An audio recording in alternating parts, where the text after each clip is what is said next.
今日我哋嚟到英國。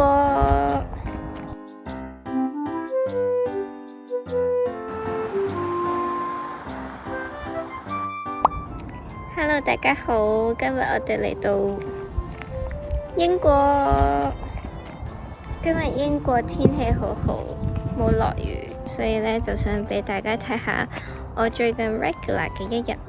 最近9月嘅英國呢係會不停落雨同埋不停變晴天，所以我哋懶得今日冇烏雲呢，咁就快啲出去買嘢啦。我哋今日會去屋企附近嘅一個商場買嘢。我哋今日就搭巴士，咁就要搭大概1個鐘左右。咁好似聽講會有一間好大嘅 IKEA， 所以可以俾大家睇下。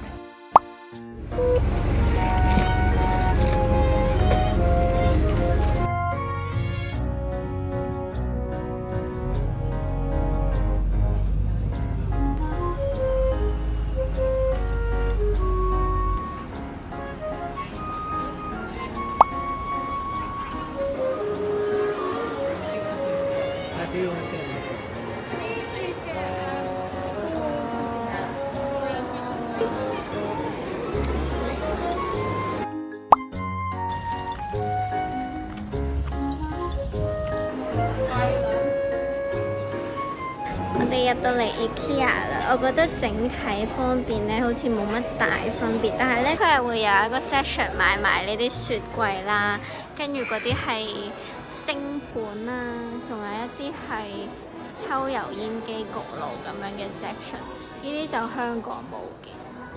佢哋 IKEA 係冇乜 snacks 嘅，但係就有好多嗰啲全餐咯，即係好似我哋 MegaBox 嗰間 IKEA 嘅 canteen 咁，但係佢就會有好多綠豆嘅選擇咯。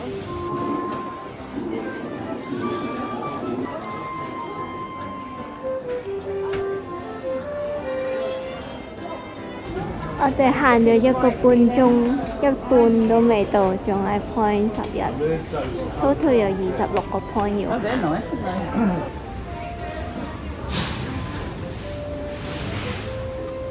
佢哋最尾呢，20至到26區就係呢，如果你喺上邊有啲咩家私啱嘅話呢，就可以直接喺呢一個 area 嗰度拎咯，就好似一個貨倉咁樣，好大呢度。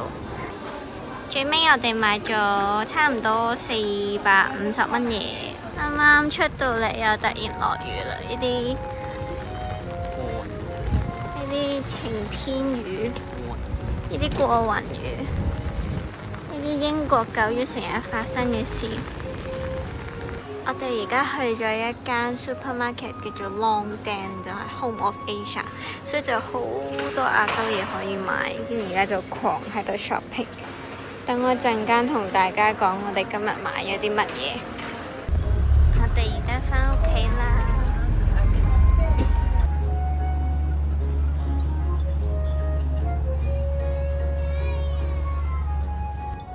我哋見到隻貓仔啊，唔知有冇人養呢？超 Q。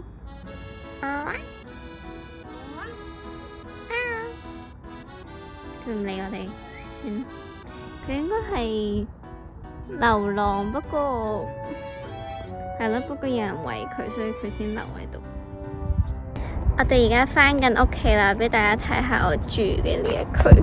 佢係一個屋村仔，跟住呢就喺山上邊。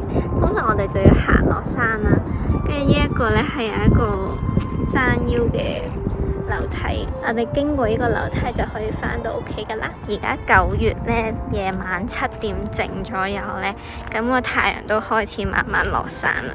如果再早少少嘅話呢，應該係8點幾先至太陽落山嘅。咁而家都慢慢開始天黑，所以都開始凍啦。咁我哋都快啲返屋企。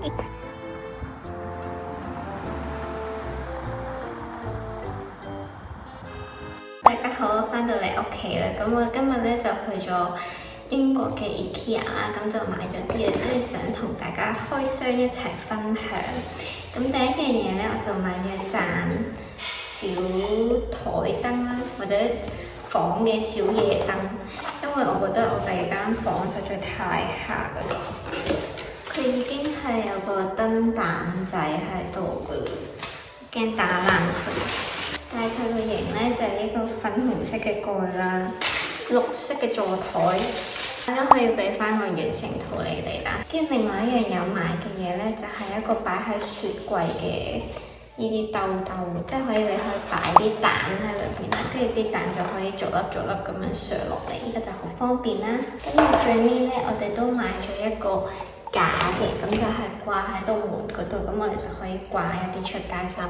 跟住最後就買咗呢個可以夾蒜嘅，因為呢幾日咧我哋煮飯咧就覺得好似用手指切蒜咧，啲手指就會臭成日，所以我哋就想揾個夾蒜嘅物體，但係呢個要成4磅咯，即係成40蚊港紙，所以就覺得有啲貴嘅呢個。咁啱啱除咗去 IKEA 之外咧，其實我哋仲有去咗一個Chinese market， 跟住咧第一樣見到嘅嘢咧就係月餅，因為仲有1個月就中秋啦，咁所以我哋都想買一個月餅食。咁呢一個月餅咧喺嗰度買就一個就好似都成6磅嘅差唔多，咁即係都成60幾蚊港紙一個。咁但係我哋覺得過節咁樣買一個就算啦。跟住咧，因為我中意食湯麵啦，我都買咗一包韓式嘅烏冬，同埋因為我中意食上海麵，都買咗上海麵。跟住另外最重要嘅咧，就係我哋揾到呢支日式芝麻醬，但係都真係好貴，成50幾蚊港紙。但係我哋都心動買咗，因為我真係好中意食芝麻醬。跟住同埋就買咗椰果啦，可以整啲廢水。我哋都好中意食椰果。跟住另外我哋都買咗啲떡볶이，咁就可以有時當 snacks 咁樣食嘅。同埋最後就買咗我哋喺英國買咗啲中式茶，我哋買埋啲烏龍茶咁樣。跟住咧，因為我嚟到英國呢2-3個禮拜，我就發覺好似真係有啲悶啦，所以我就揾到咧英國唯一比較物價低嘅，我又可以玩嘅嘢咧，就係砌 puzzle 啦。即係可能香港你喺香港買一個靚啲嘅 puzzle，一個1000幾塊嘅 puzzle 咧，就可能要300-400蚊咁樣啦。但係英國咧，講緊可能都係100頭，即係可能120蚊左右港紙。咁所以我就呢幾日喺上網買咗好多 puzzle， 我就可以玩好耐。我可以今日啱啱到咗，都俾大家睇。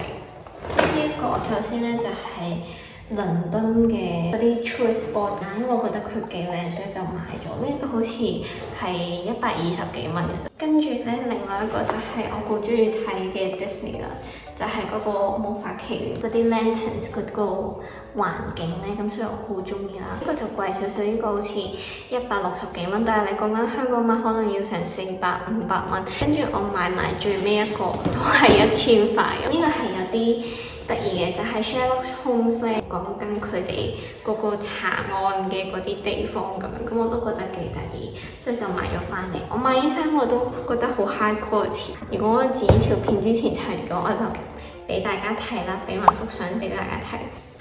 就係咁多啦。咁而家咧就差唔多係7點半嘅時候啦，我哋啱啱翻到屋企，咁我哋都想食飯啦。我前幾日咧就冰定咗啲飯啦，咁就可以煮粥食，咁就想試下，因為都係第一次，咁就俾大家睇埋。咁今日成日就完㗎啦，咁我講定拜拜先啦，拜拜，下次見。我哋啱啱整完粥咧，就好似有少少 fail，有啲太多。